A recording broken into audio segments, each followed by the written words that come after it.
नमस्कार, मैं आपके साथ अंकित मिश्रा और सीधा इस वक्त की बड़ी खबर की तरफ आपको लिए चलते हैं और बताते हैं कैसे जम्मू कश्मीर में सियासी घटनाक्रम तेजी से बढ़ रहा है। इस वक्त की बड़ी खबर सामने आ रही है, डेली 24 भारत पर देख रहे हैं। जम्मू कश्मीर को नई सरकार मिलने जा रही है, यानी अब पूरा रास्ता साफ हो गया। शपथ ग्रहण समारोह चल रहा है और इस शपथ ग्रहण समारोह में राहुल, प्रियंका गांधी, अखिलेश यादव भी मौजूद रहे हैं और एनसी की सरकार बन रही है, तो 9 विधायक उन्हीं के शामिल इसमें बताए जा रहे हैं जो शपथ लेते हुए नजर आएंगे। जम्मू कश्मीर को नई सरकार मिल रही है, तो उमर अब्दुल्ला ने यानी उमर अब्दुल्ला अब नए सियासी समीकरणों को समेटते हुए आगे बढ़ते हुए नजर आ रहे हैं। 42 से ज्यादा सीटें इस बार जीती है।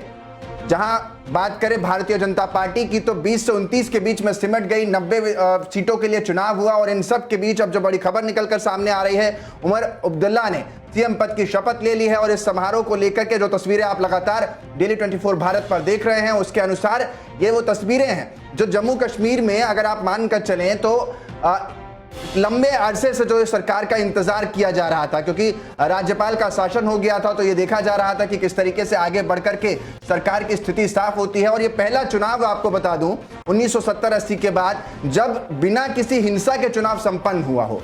ऐसे में 9 विधायक शपथ लेने वाले हैं, जो कि जानकारी निकलकर सामने आ रही है।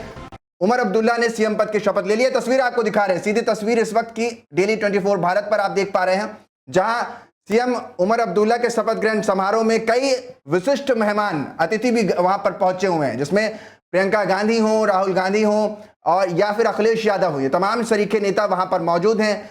खबर तो ये तक भी निकल कर आ रही थी कि जम्मू कश्मीर में चुनाव के बाद कांग्रेस पार्टी, क्योंकि 6 ही सीटें जीत पाई है और सबसे बड़ा दल निकल कर निका यानी एनसी बाहर आई है, तो ऐसे में ये माना जा रहा था कि कांग्रेस सपोर्ट तो लगातार कर रही है, लेकिन अब कहा जा रहा है कि हो सकता है कि कांग्रेस इसमें बाहर से सपोर्ट करती हुई नजर आए। लेकिन इन सब के बीच तस्वीर अब साफ हो गई है, यानी 9 से 10 सालों का इंतजार 2019 के बाद से जो किया जा रहा था, लंबे अरसा एक बीत चुका था। फिर इलेक्शन की जो बात होती है, क्योंकि पिछले में जितने भी चुनावों को आपको मैं याद दिलाऊं, उन सभी में कुछ ऐसी स्थिति रही है कि बिना हिंसा के हो ही नहीं सका। 2019 के बाद अब ये पहला चुनाव है, या यूं कहें पहली सरकार है। उस पहली सरकार का प्रतिनिधित्व करते हुए नजर आएंगे उमर अब्दुल्ला। उमर अब्दुल्ला एक बड़े नेता भी हैं, उनके पिता फारूक अब्दुल्ला भी प्रधानमंत्री, मुख्यमंत्री तक रह चुके हैं और खासतौर पर प्रधानमंत्री के काफी करीब भी रहा करते थे।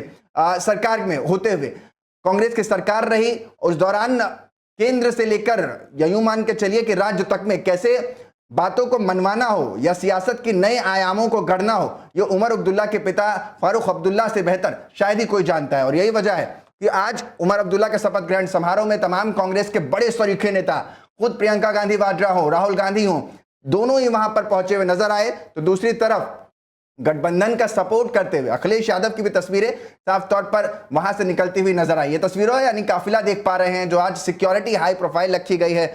और यूं मान कर चलिए आप, लंबा इंतजार जो कर रहा था जम्मू कश्मीर, अब उसकी वानगी जो थी वो अब पूरी तरीके से मूल रूप में अमली जामा पहनते हुए नजर आ रही है। यानी तस्वीरें अब साफ हो गई हैं और जो वादों के साथ सरकार बन रही है, उन वादों को लेकर के कैसे आगे बढ़ना है, यही देखना दिलचस्प हो जाएगा। क्योंकि जिस तरीके से पूर्ण राज्य का दर्जा बहाल करने की बात है, कितनी जल्दी वो कर पाते हैं, ये सरकार कितनी मजबूती के साथ आगे बढ़ती है, कब तक चलती है, ये देखना दिलचस्प होगा।